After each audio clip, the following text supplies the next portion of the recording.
বিসমিল্লাহির রহমানির রহিম। আসসালামু আলাইকুম সকল ভাই ও বোনেরা।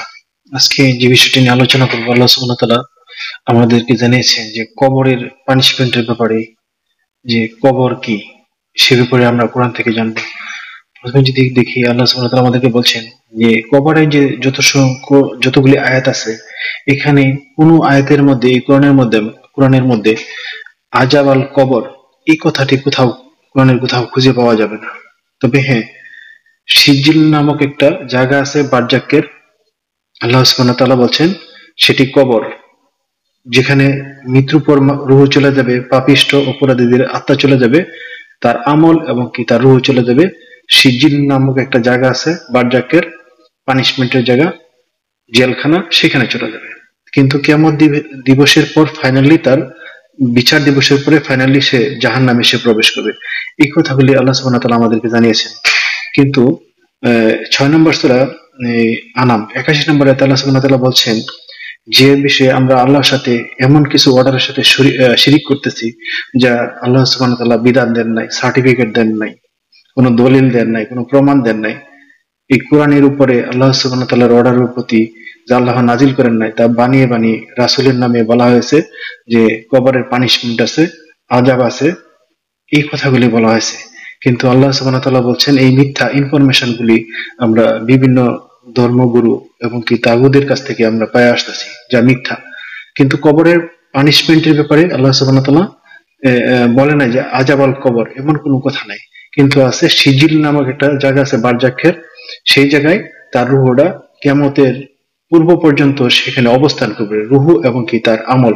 সেখান থেকে সে সকাল এবং কি সন্ধ্যায় তাকে পানিশমেন্টের সম্মুখীন করা হবে, যে এই পানিশমেন্ট তোমার জন্য অপেক্ষা করতেছে, এই পাপ তুমি দুনিয়াতে করছো, এই জন্য তোমার পরকালে এই পানিশমেন্ট, মানে কিয়ামত দিবসের পরে তার এই জাহান্নামে যে প্রবেশ করতে হবে, এই সুসংবাদটি তাকে ফেরেশতারা জানাবে সকাল এবং কি সন্ধ্যায়। এটা আমরা যদি দেখতে পাই 40 নম্বর সূরা গাফির 46 নম্বর আয়াতে আল্লাহ সুবহানাহু ওয়া তাআলা এই মেসেজটি দিয়েছেন। আর আল্লাহ বলছেন যে 6 নম্বর সূরা আনাম 81 নম্বর আয়াতে আল্লাহ সুবহানাহু ওয়া তাআলার উপরে এরকম মিথ্যা কথা বলার জন্য তাকে পানিশমেন্টের সম্মুখীন হইতে হবে। যে আল্লাহ সুবহানাহু ওয়া তাআলা এই যা কোরআনে আমাদেরকে জানাই নয় যে কবরে পানিশমেন্ট আছে, কিন্তু সিজিল নামক একটি জায়গা আছে, সেটাই আমাদের জানতে হবে যে সেখানে রুহু এবং কি তার আমল সেখানে থাকবে, সেখান থেকে সে আযাবের সম্মুখীন হবে সকাল সন্ধ্যায়। এই জিনিসটি আল্লাহ সুবহানাহু ওয়া তাআলা আমাদেরকে জানিয়েছেন। আল্লাহ সুবহানাহু ওয়া তাআলা বলছেন যে যে আল্লাহ সুবহানাহু ওয়া তাআলার নামে যে এরকম একটা এত বড় একটা মিথ্যা কথা বলার জন্য একটা প্রকাশ্য পাপ। 4 নম্বর সূরা নিসা 50 নম্বর আয়াতে আল্লাহ আমাদেরকে জানিয়েছেন যে কেউ যদি আল্লাহর নামে মিথ্যা কথা প্রচার প্রসার করে এবং কি মানুষকে ভুল ইনফরমেশন দেয়, তো এটা একটা প্রকাশ্য পাপ, আল্লাহর নামে মিথ্যা বলা। এই ব্যাপারে তার অনেক পানিশমেন্টের কথা বলা আছে। আমরা যদি দেখি, তারা নিজেরা খেয়াল খুশির অনুসরণ করে, বানিয়ে বানিয়ে কথা বলে, কল্পনার অনুসরণ করে এবং কি নিজের মানুষকে ভুল গাইড করে, এই ব্যাপারে তাদের অনেকগুলি আয়াত আছে। আমরা যদি দেখি 3 নম্বর সূরা ইমরান 78 নম্বর আয়াত, 4 নম্বর সূরা নিসা 50 নম্বর আয়াত, 5 নম্বর সূরা মায়দা 103 নম্বর আয়াত, তারা কিসসা কাহিনী, জারি, গীত গায়া অনেক কিছু মানুষকে আকৃষ্ট করে, ওগুলি আল্লাহ সুবহানাহু ওয়া তাআলা বলছেন ওগুলি আল্লাহ সুবহানাহু ওয়া তাআলা এভিডেন্স বা কোনো প্রমাণ দেন নাই। আর ওগুলি বানায় কিসসা কাহিনী গাওয়ার কোনো যুক্তি নেই, ওদের তারা মূর্খ। এই সম্বন্ধে আল্লাহ সুবহানাহু ওয়া তাআলা বলছে 5 নম্বর সূরা মায়দা 103 নম্বর আয়াত আমাদেরকে জানিয়েছেন। আমরা যদি দেখি 6 নম্বর সূরা নাম 21 নম্বর আয়াত, 81 নম্বর আয়াত, 93 নম্বর আয়াত, 112 নম্বর আয়াত, 7 নম্বর সূরা আরাফ 37 নম্বর আয়াত, 10 নম্বর সূরা 17 নম্বর আয়াত, 16 নম্বর সূরা নাহাল 56 105 নম্বর আয়াত, 29 নম্বর সূরা আনকাবুত 68 নম্বর আয়াত, 32 নম্বর সূরা 39 নম্বর সূরা জুমার 32 নম্বর আয়াত আল্লাহ সুবহানাহু ওয়া তাআলা বলছেন আল্লাহর নামে এরকম মিথ্যা, আল্লাহ সুবহানাহু ওয়া তাআলা যা এভিডেন্স বা প্রমাণ এই কোরআনের আয়াত নাজিল করে নাই, আল্লাহর পক্ষ থেকে আগত হয় নাই, তারা এরকম মিথ্যা সাব্যস্ত করে আল্লাহর নামে মিথ্যা বানিয়ে বানিয়ে বলে, তারা অধিক জালেম। এই কাফেরদের, এই মানে অবিশ্বাসী লোকদের এই কোরআনের অর্ডারকে এককভাবে মানতে পারে না, এই জন্য তারা তাগুদের কথার উপর কথা বলে আমল চালিয়ে দিয়েছে। এদের জন্য জাহান্নাম অপেক্ষা করতেছে। আল্লাহ সুবহানাহু ওয়া তাআলা এই মেসেজটি আমাদেরকে জানিয়েছেন।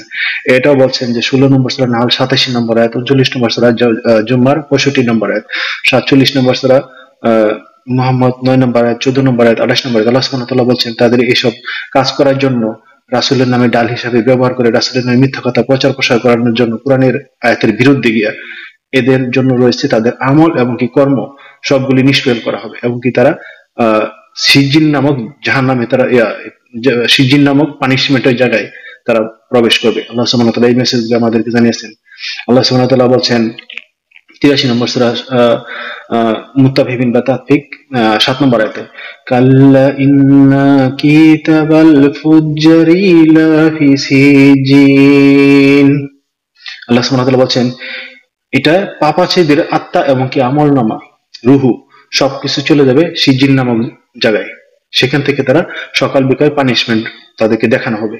এটা ফেরাউনের ক্ষেত্রে সেম অবস্থা। 10 নম্বর সূরা ইউনূস 82 নম্বর আয়াত যদি দেখি, আল্লাহ সুবহানাহু ওয়া তাআলা আমাদেরকে জানাইছেন যে ফেরাউনের দেহটা আল্লাহ দুনিয়াতে রেখেছেন সংরক্ষণ করে, যাতে মানুষের নিদর্শন হিসেবে, এর থেকে মানুষ যাতে শিক্ষা নেয়।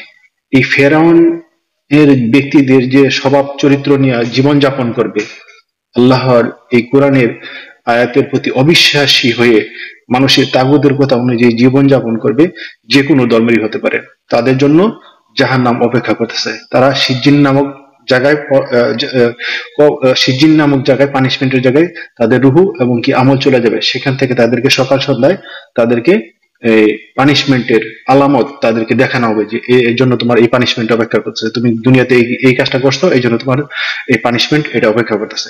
অতএব আল্লাহ সুবহানাহু ওয়া তাআলা আমাদেরকে বলছেন যাতে আমরা এই কোরআন থেকে আমল করে, এর থেকে উপদেশ নিয়ে যাতে আমরা জীবন যাপন করে পরকালে যাতে সাফল্য লাভ করতে পারি। আল্লাহ আমাদেরকে সকলকে তৌফিক দান করুক। আসসালামু আলাইকুম রাহমাতুল্লাহি ওয়া বারাকাতুহু।